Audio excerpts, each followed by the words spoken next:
Hello guys, ഇന്ന് June 23 തിങ്കളാഴ്ച, അതായത് മിഥുനത്തിലെ കാർത്തിക.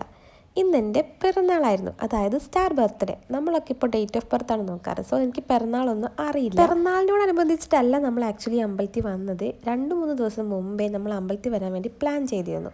പക്ഷേ മഴ കാരണം ഞങ്ങൾക്ക് വരാൻ പറ്റില്ല. അതായത് നമ്മൾ റെഡിയായി നിന്ന് ഇറങ്ങാൻ നേരത്ത് മഴ കാരണം നമുക്ക് വരാൻ പറ്റില്ല. അങ്ങനെ ക്യാൻസൽ ചെയ്ത് പോയി 2 ദിവസം. അങ്ങനെ ഇന്ന് രാവിലെ ഞങ്ങൾ എന്തായാലും വേണ്ടില്ല പോവാമെന്ന് പറഞ്ഞ് പോന്നു.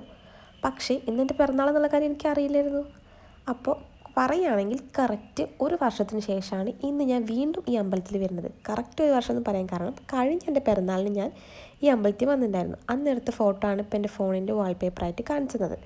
അപ്പോൾ ആ ഒരു കോയിൻസിഡൻസ് നോക്കി 2 ദിവസം മുമ്പ് ഞാൻ വരാനിരുന്ന എനിക്ക് അൺഫോർച്ചുനേറ്റ്ലി വരാൻ പറ്റിയില്ല. അതും റെഡിയായി നിന്നിട്ട് വരാൻ പറ്റിയില്ല. അപ്പോൾ ഇന്ന് വന്ന് തൊഴുതു. അപ്പോൾ അമ്മ ഇങ്ങനെ മെസ്സേജ് അയച്ചിട്ടുണ്ടായിരുന്നു, ഇന്നൊരു പിറന്നാളാണ്, അപ്പോൾ ഞാൻ അമ്പലത്തിൽ പോയിന്ന്. അപ്പോൾ ഞാൻ ഭയങ്കര ഹാപ്പിയായി. സോ ഇന്ന് ഞാനിവിടെ വരാൻ വേണ്ടിയിട്ടായിരിക്കും 2 ദിവസം മുമ്പ് എനിക്ക് വരാൻ പറ്റാഞ്ഞത്. അതായത് എല്ലാത്തിനും അതിൻ്റേതായ സമയമുണ്ട് ദാസ. അതാണ് ഞാൻ പറഞ്ഞു വന്നത്. നമ്മൾ മാത്രം ആഗ്രഹിച്ചൊരു കാര്യമില്ല, മൂപ്പരും കൂടി ആഗ്രഹിക്കണം നമ്മൾ കാണണമെന്ന്.